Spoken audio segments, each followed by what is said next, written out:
Hello guys, welcome back to my YouTube channel. তো guys মই গুৱাহাটীতে আছো এতিয়া মই ভাগিনী বজাৰত আহিছো পানীখাতি বজাৰত ওচৰতে পানীখাতি বজাৰটো তো এতিয়া বজাৰ কৰিব আহিছো মাহঁতৰ লগত তো আপোনালোকক অলপমান ভাবিলো পানীখাতিৰ বজাৰটো দেখুৱা তো এইখনে হৈছে পানীখাতিৰ বজাৰ তো চাই থাকিব আৰু কেনেকুৱা পায় প্লিজ কমেন্ট কৰিব যিসকলে মোৰ চেনেলত প্ৰথমবাৰৰ কাৰণে আহিছে প্লিজ চেনেলটো সাবস্ক্ৰাইব কৰি দিব আৰু বেল আইকনখন অল কৰি দিব তো এতিয়া আমি বজাৰ কৰো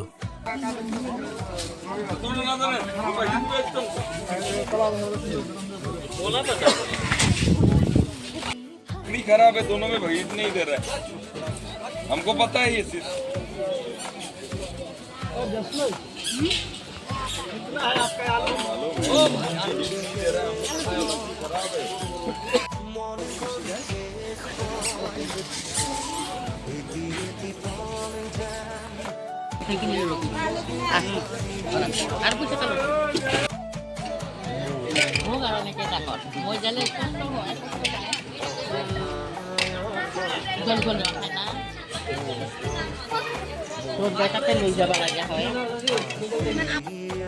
কিন্তু আগত বেশি করছে এখানে অলপ